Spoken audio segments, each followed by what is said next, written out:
Hi, welcome to Everyone Can Jam. This is a place where everyone can learn to play guitar, and today we're going to start doing our exercises for our well-tempered work. About a week ago, I posted a video named How to Make Everything Easier on Guitar. Actually, that's the name of the series, and last week was just an introduction, just a kind of a basic, we learned some basic things about the relationships of the strings so that when you learn these exercises, there's a little something that will make more sense. I want you to know I have recorded this lesson countless times. Not this lesson, but I've tried so many ways to figure out how to introduce this because these exercises are so powerful, so valuable, and physically very easy to do. So if you're an absolute beginner and you've never made a sound on the guitar before, you can do today's lesson and it will help you develop in a really important way. The thing is, y'all want to understand it, and as a teacher, I'm always trying to help my students understand, but I think it's important to just get started doing it. You can benefit by doing it. You don't have to understand it yet. I will be working on, I finally decided I'm going to create a separate series about theory for guitar. And that will help you understand this work. But I really don't want to get into the theory yet because if you're an absolute beginner, it might make you feel like it's too hard to understand and you don't have to understand it. So we're just going to start doing the exercises. I promise it will pay off in a valuable way. If you're an absolute beginner, maybe in a month or two, you'll start to understand it. If you are beyond beginner, I will create some lessons specifically for you that will help you understand it pretty quick. But I'm really anxious for the absolute beginners, and actually don't be fooled if you're beyond beginner. It's so easy to play that it's easy to underestimate how important this is. But this is an important exercise for everyone. So I want to get started right away. Learning to play music can be, and I really think the best way to learn is like learning to speak. And when you're 18 months old, you learned how to speak. Speech is so complex, and you learned it when you were like maybe 12 months, 18 months, 2 years old. And you didn't understand why you were saying ba ba ba or da or all these sounds, and eventually you just start doing them. And developing musically can be much the same. I do want to teach you to understand it, but you don't have to understand it in order to get started with some really valuable development here. And if you're planning to learn the theory is easy. Don't get me wrong, but I don't want to include it with this exercise because then it's just too much all at once. Basic theory in guitar that will help you go real far is pretty easy. So watch for that series. I already have on this YouTube channel Music Language Basics, which is some really basic music theory for all musicians. It's really easy to follow. You don't have to figure anything out and you don't have to understand it. Just follow along and it will help you make connections. So let's do our exercises without further ado. If you're a beginner, I would not recommend buying the book until a little later, but this is the book we're working out of. And today's exercise corresponds with page 4. Again, this might look scary if you don't understand it, but you don't have to understand it. But if you are using the book, you don't have to use the book yet, but if you are, this is the page we're on. I'm making a PDF of the circle of fourths and fifths. So if you don't have the book, you can just look at my circle of fourths and fifths. On my chart, we're going around this way. I'll talk more about fourths and fifths. Again, you do not have to understand it. I just want it to relate to the book if you're using the book. And I've made you a PDF, a tablature of what I'm playing, okay? So what we're about to play is pretty easy, but don't underestimate how potent it is after we build on this. Let's see.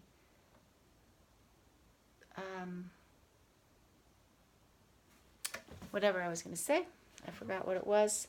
So the thing about fourths, you don't have to understand a lot right now, but I just know you're going to be curious. We're going to start on a G note, and if I was in the key of G, do, re, mi, fa, this would be the fourth note. Do, fa, or G, A, B, C. So I don't want you to worry about remembering the notes, but that's where the word fourth comes from, and you don't have to worry about it, but that's why every note we're playing today, we're going to call it a fourth. So if I played a G and then a C, we call that an interval of a fourth. G, C. And so if I play G and then I want to go up a fourth, we would go to G is on the 6th string, 3rd fret. And then if we stay in the same fret and go up a string, we've gone up a fourth. That's now a C. And then if I'm in the key of C, C, D, F. No, wait. C, D, F. C, D, F. C, D, E, F. C. If I play C, and then I play F, then F is a fourth. So from this note here, and this is on your tablature, on the 5th string, 3rd fret, if you just stay in the same fret and go up to the 4th string, that's a fourth higher. That note's a F. Again, I don't want you to focus on the names of the notes, I just want you to learn this pattern. And if we play this note, 3rd fret, 4th string, and then we go to the same fret, 3rd string, we've gone up a fourth. And now when we go from 3rd string to 2nd string, we don't stay in the same fret. When we go from 3rd string to 2nd string, we have to move a fret higher, so now we're in the 4th fret. And the reason why we'll talk about more later, but last week, remember, I don't want to talk about it too much now, but last week we did a lesson where we learned about the relationships of the strings, and the relationship of the 3rd string to the 2nd string is a little different. So whenever we move to the 2nd string, we have to go up 1 fret higher. And then from this note, I'm not saying the names of the notes on purpose because I want you to focus on the relationship. And then when we're in the 4th fret on the 2nd string, if we want to go up a fourth, we stay in the same fret now because these two strings, 2nd and 1st string, have the same relationship. So we go up a fourth by staying in the same fret. And you may or may not know your 6th string is an E, and so is your 1st string. So whatever fret you're on, for example, this is an E flat. I mean, it's A flat. You don't need to know that. And so this is also an A flat. Let's come back to that in a moment. So let's go through what we just did. 3rd fret, 6th string. Up a fourth is 3rd fret, 5th string. Up a fourth is 3rd fret, 4th string. Up a fourth is 3rd fret, 3rd string. To go up a fourth, and when we go to the 2nd string, we have to go 1 fret higher. To go up a fourth from there, we stay in the same fret now. Remember a minute ago I said this is an A flat, and so is this. So now that we're on a A flat, we're going to keep playing through our circle of fourths. So from this note we want to go a fourth higher, which is going to be same fret. A fourth higher, next string, same fret. A a fourth higher is next string, same fret.